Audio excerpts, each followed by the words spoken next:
இன்றைக்கி நம்ம பார்க்க போகிறது வேர்க்கடலை சட்னி. ரொம்ப ஈஸியாக எப்படி செய்கிறதுன்னு பார்க்கலாம். வெல்கம் டு சிபி சமையல். ஒரு ஃப்ரை பேன் எடுத்துக்கோங்க. நம்ம எண்ணெய் எதுவும் சேர்க்காமல் நிலக்கடலையை வறுத்து எடுத்துக்கலாம். இது ஃபுல் ஹீட்டில் வச்சு வறுக்கக்கூடாது. கலர் சேஞ்ச் ஆகிடும், ஆனால் ஃபுல்லாக வறுபடாது. அதனால் லோ ஃப்ளேம் மீடியம் ஃப்ளேமில் வச்சு மெதுவாக வறுத்து எடுத்திங்கன்னா தான் ஃபுல்லாக வறுபடும். அப்போ தான் நல்ல ஒரு டேஸ்ட்டாக நம்மளுக்கு நிலக்கடலை சட்னி கிடைக்கும் நம்மளுக்கு. இது பார்த்திங்க அப்படின்னா இட்லி, தோசை, சூடான சாதத்துக்கு எல்லாமே ரொம்ப சூப்பராக இருக்குங்க இந்த வறுத்த நிலக்கடலை சட்னி. இது நல்லா நம்ம இப்போ பொன்னிறமாக வறுத்து எடுத்துக்கலாம். இப்படி கடலை நல்லா வறுபட்டுருச்சு. இப்போ நம்மளுக்கு இதை இப்போ நம்ம ஒரு பிளேட்டுக்கு ட்ரான்ஸ்ஃபர் பண்ணிடலாம். உடனே இது இந்த ஹீட்லேயே இருந்ததுன்னா அப்புறம் ரொம்ப கலர் சேஞ்ச் ஆகிடும். பாருங்கள், இந்த மாதிரி இருக்கணும்.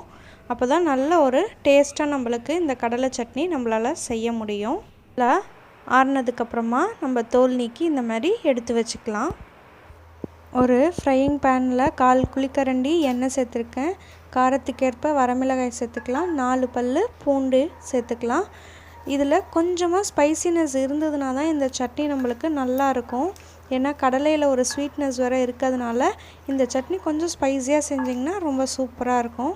இந்த மாதிரி நம்மளுக்கு நல்லா பொன்னிறமாக வந்துட்டப்புறமா இதையும் நம்ம ஒரு பிளேட்டுக்கு ட்ரான்ஸ்ஃபர் பண்ணிடலாம். மிக்ஸி எடுத்துக்கலாம். அதில் நம்ம தோல் நீக்கி எடுத்து வச்சுருக்கிற நிலக்கடலையை சேர்த்துக்கலாம்.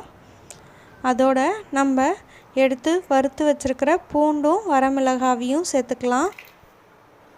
இப்போ ஒரு குழிக்கரண்டி அளவுக்கு நான் புளித்தண்ணி சேர்த்துக்கிறேன். புளித்தண்ணி இல்லைன்னா நீங்கள் புளியாக வேணாலும் ஒரு துண்டு சேர்த்துக்கலாம். இது நல்ல ஒரு டேஸ்ட் இருக்கும் நம்மளுக்கு. 1 டேபிள் ஸ்பூன் அளவுக்கு தேங்காய் சேர்த்துக்கிறேன். நம்ம அந்த ஒரு திக்னஸ்க்காக நம்ம சேர்க்குறோம், அவ்வளோதான். வேண்டான்னா நீங்கள் விட்டுறலாம். இதுக்கு தேவையான அளவு உப்பு சேர்த்துக்கலாம். இப்போ மிக்சியில் நம்ம அரைச்சிடலாம். தண்ணி சேர்க்காமல் ஃபஸ்ட்டு கொரன்னு அரைச்சிக்கோங்க. அதுக்கப்புறமா தண்ணி சேர்த்துக்கோங்க. ஏன்னா கடலையில் எண்ணெய் விடும். ரொம்ப நேரம் நம்ம மிக்சியில் அரைக்கக்கூடாது. நம்ம அதை பவுலுக்கு ட்ரான்ஸ்ஃபர் பண்ணிவிட்டு நம்ம கன்சிஸ்டன்சிக்கு தகுந்த மாதிரி இப்போ நம்ம தண்ணி சேர்த்துக்கலாம். இந்த கன்சிஸ்டன்ஸே கரெக்டாக இருக்குது. வேணும்னா நீங்கள் இன்னும் கொஞ்சம் தண்ணி சேர்த்துக்கலாம். இப்போ இதுக்கு ஒரு தாளிப்பு கொடுத்துடலாம். நம்ம கரண்டியில் நான் கொஞ்சமாக எண்ணெய் சேர்த்துருக்கேன். அதில் ஒரு 1/4 டீஸ்பூன் கடுகு சேர்த்துக்கலாம்.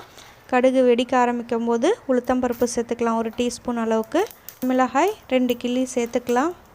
அதோட கொஞ்சமாக கருவேப்பிலை சேர்த்துக்கலாம். இது எல்லாமே நல்லா பொரிஞ்சதுக்கப்புறமா நம்ம அரைச்சி வச்சுருக்கிற வேர்க்கடலை சட்னியில் சேர்த்துடலாம். அவ்வளோதான், நம்மளோட வறுத்த வேர்க்கடலை சட்னி ரெடி ஆயிடுச்சு. கண்டிப்பாக இந்த வீடியோ உங்களுக்கெல்லாம் பிடிச்சிருக்குன்னு நினைக்கிறேன். கண்டிப்பாக ட்ரை பண்ணுங்கள். எல்லாருமே விரும்பி சாப்பிடுவாங்க. வறுத்த வேர்க்கடலை சட்னியோட ரெசிபி நீங்கள் பார்த்துருப்பீங்க. கண்டிப்பாக இந்த வீடியோ உங்களுக்கெல்லாம் பிடிச்சிருக்குன்னு நினைக்கிறேன். பிடிச்சிருந்தா மறக்காமல் ஒரு லைக் பண்ணுங்கள். உங்கள் ஃப்ரெண்ட்ஸ் அண்ட் ரிலேட்டிவ்ஸோடு ஷேர் பண்ணிக்கோங்க. சப்ஸ்கிரைப் பண்ணலன்னா மறக்காமல் சப்ஸ்கிரைப் பண்ணுங்கள். தேங்க்ஸ் ஃபார் வாட்சிங்.